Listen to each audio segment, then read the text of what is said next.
Okay. We had a slight mishap. I don't know what happened, but I'm going to make this part two of Clear Blue Radiance for today, Thursday, March the 20th. I had to go on at 1:30 p.m. because I was having some technical issues, and then it finally went through.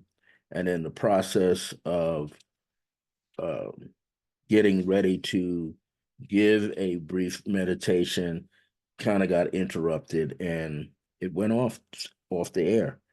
So I'm back, and this is a pre-recorded, and I'm going to teach a little bit from the beginning again, and then I'm going to go into the short channeled creative pathwork meditation that I had written down on paper.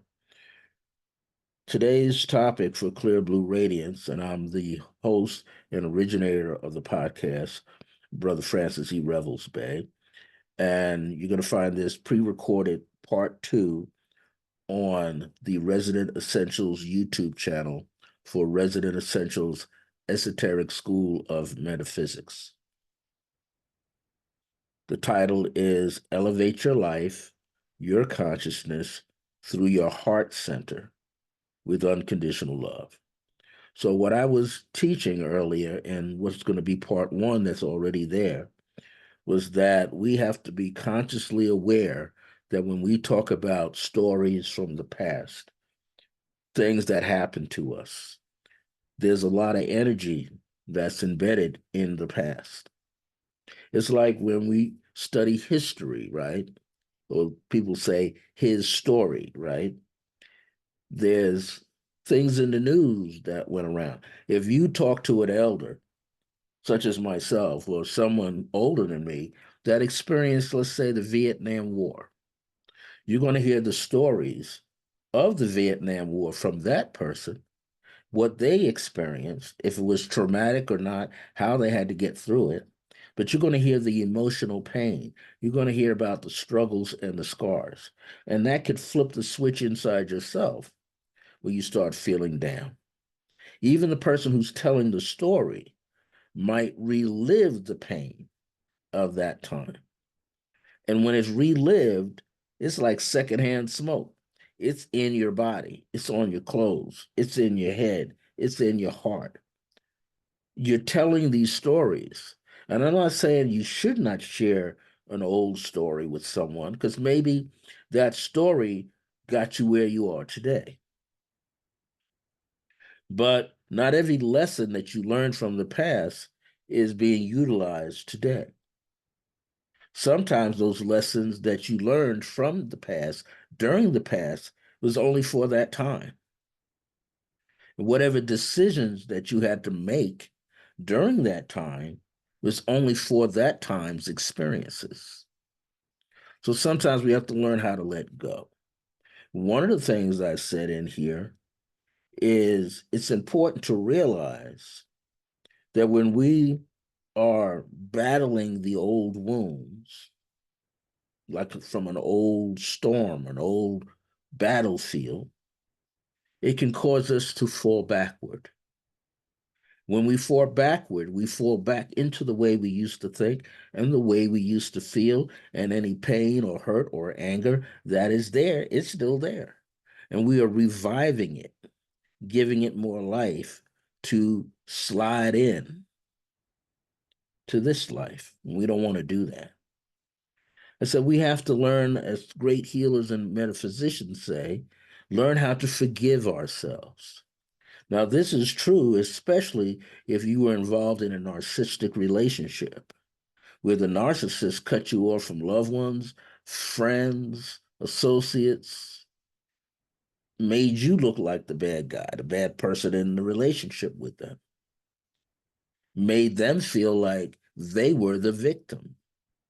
And they played the role of being the victim so much around you and around family and friends that your family and friends start to believe the narcissist and say, well, what are you doing? Looking at you, what are you doing? You're creating a problem. That's what the narcissist wants. He wants everyone not to believe in you, not to support you, so that they run away. Now you're under that person's finger. You're in that person's web of deception. So, but once you get away, once you get out of it, you've got to bring healing to yourself. What is that healing to yourself? That healing to yourself is to forgive yourself, to shower yourself with unconditional love without judgment. That's what unconditional love is, loving yourself without judgment, forgiving yourself without judgment. We're in human form here, having a human experience, but we are a spiritual essence, a spiritual energy with infinite intelligence and remembrance. But we have to transform, we have to transcend, rise above it to get out of it. We can't keep reliving it. We don't realize. And I try to be as transparent as possible when I teach. I've gone through those things, and sometimes I've seen myself reiterate an old story. I was on the phone during the week with a couple other people, and just got off a phone call with a longtime client and friend of mine. And he happens to be a person that worries. He's a very good-hearted person. He's a military veteran twice. Served in the Marines and the Army. And how did he go back into the military? He was bored. He was used to being told what to do. He didn't have that anymore, so he re-enlisted in another branch of service because he needed to hear those commands. But at the same time, he needed to be able to relate to people that would understand what that is like. He didn't have anybody outside of the military to be able to converse those things, those memories, good, bad, or indifferent. And he's a worrier, and he's a good-hearted person. Sometimes we have to tell ourselves that it's okay to not live in the past anymore. So if we don't get out of the past, then we recreate the past. And that's something we don't need to do. We don't need to recreate problems, issues, hurts, pains. We don't need the ghosts of the past to ruin our present. So while in the present moment, we should forgive ourselves without judgment, not to be angry that we got ourselves involved with a narcissist or domestic violence person or a person with a criminal mind, a felon. We don't have to beat ourselves over the head. Because you see, at the time that we initially did it, at that very first beginning, we thought that was the correct thing to do. We didn't have anybody around to tell us, no, that person's got, mischievous, evil intentions or whatever. Controlling personality. We didn't have anybody around to remind us that we need to step away and why. So we have to acknowledge that we did the best that we could do during that time. Own up, we did the best. Of course, we made mistakes, but still at that time, it was the best that we knew to do. Now we can release those memories because those stories no longer serve us. And that's the important thing. Once we realize those old stories, those old memories, old lessons can't serve us now, we got to let it go. So here's what I said in part one as I continued. Constantly repeating an old story pulls your energy down. Constantly repeating an old story, even if there's some sweetness there. But during that time with the sweetness, there was a lot of things that was creating stress and anxiety. So we have to not go down the rabbit hole with it, not fall backwards. Because if we do, we relive the old tension, the old stress, the old anger, the old pain. And our subconscious mind, which runs like the universe, doesn't know the difference between an up or a down, or right or a left. It just knows energy being poured in. And when it sees all that similar energy from the past being poured in, it telegraphs that into the universe to send more of that. Now you're recreating and re-experiencing. So you don't need to repeat the past. Choose to let go. Love yourself more now than you'd ever have done before. Treat yourself with a great deal of respect than you have ever done before. That will help uplift you out of the muck and mire and the sand, the sinking sand of old stories. Your emotions are magnetic in your mind, your thoughts going out are electrical. So the more you put it out around you that, hey, that wasn't a good time and I didn't have such a great time and I feel like it's all caving in on me now. Well, it is because emotionally the frequencies are matching and now you're pulling it back in to the current state of mind. You don't need to relive it. Relive it. Your present moment is unique to you now because it's a time when you can do what? Create new feelings about who you are now. You can create new thoughts about who you desire to be right now in this very moment. And you find yourself being open to new energies that replicate for you an uplifting experience. I mentioned become like an empty chalice.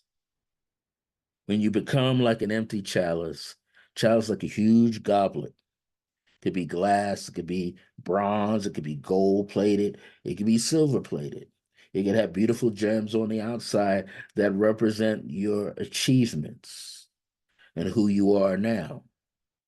But that empty chalice was empty. Why? Before more fresh water goes in, more fresh wine goes in. That's who you are. Wine is wisdom. Water is purification of the mind and the body and the thoughts and the old things. Water, enough water will loosen up old stuff so it becomes what? Flushed out of your system, flushed out of your physical body, flushed out of your emotional, mental, and spiritual body.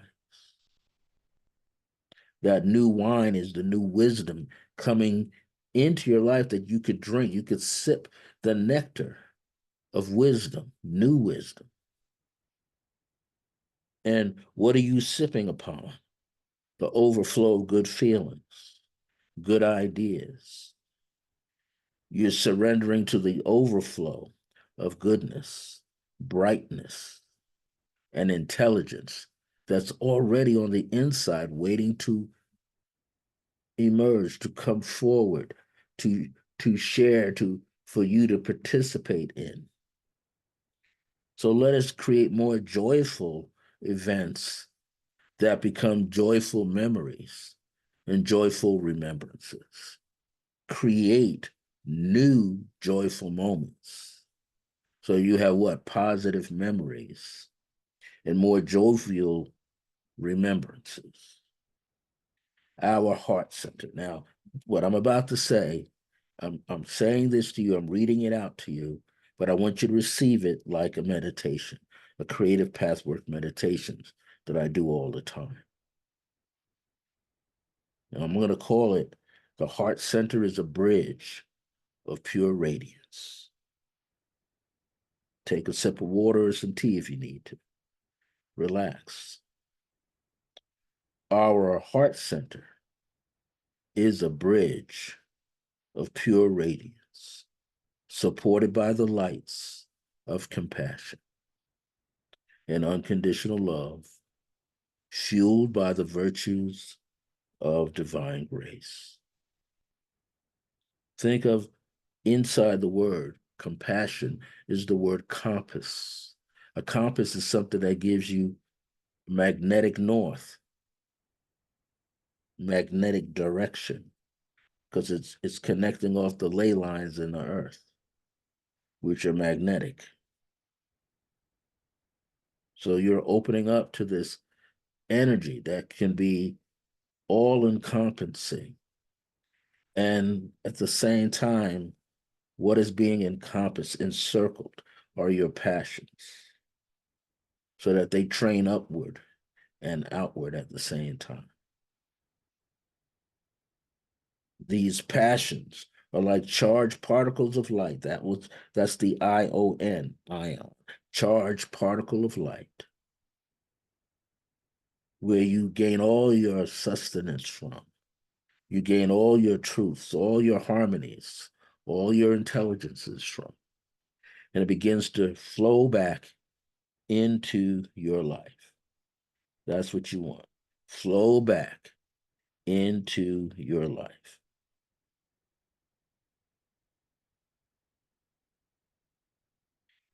The heart center being the bridge of pure radiance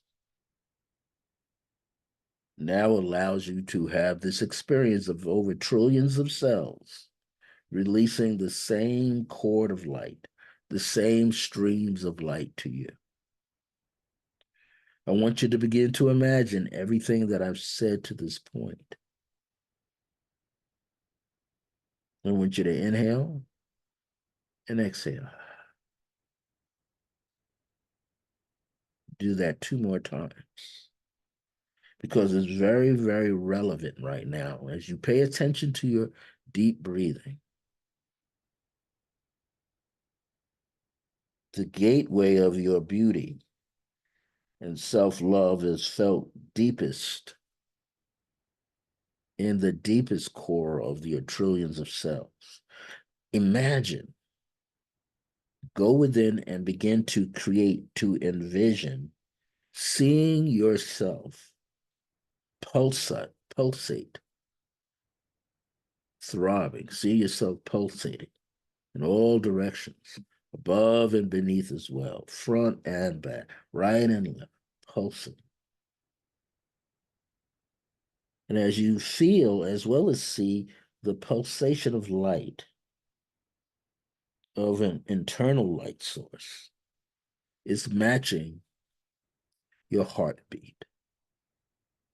Your heartbeat is the place of true radiance, radiating more energy and voltage than your brain.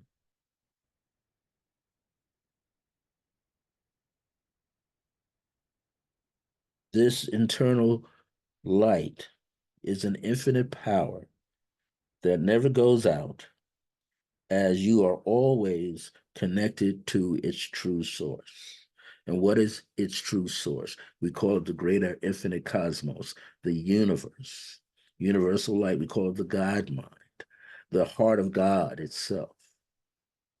It is the beautiful essence of pure light, of awareness, awakenings, and remembrances of your truth, of your greatest transcendental self. Greatest transcendental self is your higher self. And your higher self is a reflection of the divine infinite I am presence in you, what we call God in you. Your body is replicating that now through all the cells so that you can feel it. The light of your soul burns bright as it begins to shift into the presence of your higher self.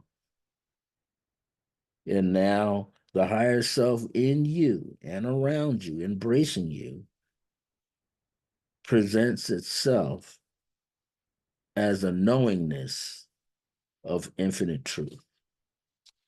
Your higher self, containing infinite truth, holding on to infinite truth, and then expressing itself as an infinite transcendental truth. Allow yourself to breathe and feel the oneness from within. Allow yourself to breathe and just enjoy this moment and allow yourself again to breathe, to inhale and then exhale.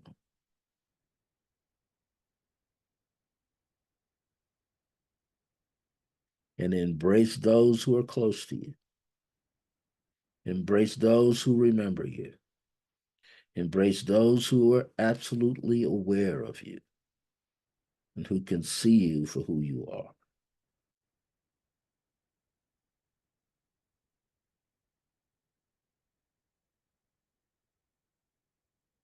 And remember that you are unconditional love. If you'd like more information about Resonant Essentials, Esoteric School of Metaphysics, go to www.resonantessentials.com. That's RESONANTESENTIALS.com. And usually a calendar of events comes up. You can see everything that's going on. We have remote classes. The president of this nonprofit organization is Michelle Vidal, and she's a very good teacher. She wrote a book called Mastering Metaphysics, and now she has courses connected to that book.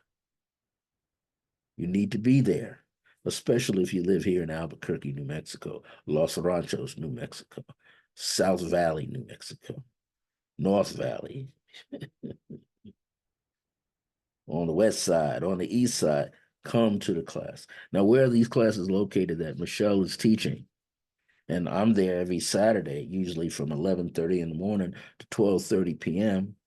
So where's it located? Resident Essentials, Esoteric School of Metaphysics is located at 2703 Broadbent Parkway, Northeast.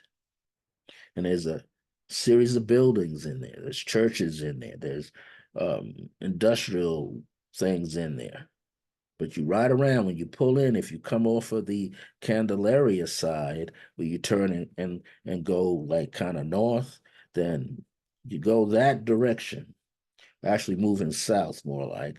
You go that direction, you'll see right at the corner of Candelaria, right there, you're going to see a blue and yellow building, blue, yellow, and gray building, and that's the Days Inn. So you make a left so that the Days Inn is then on your right, and you'll see a sign in less than 3.5 seconds, and it's called Broadbent Parkway or Broadbent Industrial Center. So you're going to turn in there, make a right, and go in. And as you go in, you're going to go straight down. You're going to see something called a craft room. And then you're going to bear to the left. And as you bear to the left, you're going to see a building on the right and buildings on the left and the right. And just as you go a little bit further, if you look to your right, you see a building marked 2703. Pull right into there and go right toward that building and park. And if you get out your car and go to your right, you'll go to Suite J. It'll be inside that building on the left-hand side, Suite J. And you can go right there. We just had a psychic fair there on Sunday, the 9th. We have psychic fairs there from 12 p.m. to 5 p.m. Free admission every second Sunday. And then you just pay whoever's there, and I'm there as well. So if you want more information about myself, you can go to my website at www.circleofgrace with the number 1 at the end, right after the word grace, put the number 1.us and then /. You can go to my website or email me and I'll send you the website. Email me at iam.circleofgrace1@gmail.com. Well, thank you for joining me today. And until next time, remember that divine grace is a blessing, as we're alive and well in the age of remembrance. I'm usually here broadcasting live every Thursday at about 1 p.m., 1:15 or 1:30 p.m., but I'm in that vibration of the 1. So take care of yourself. See you real soon. Bye now.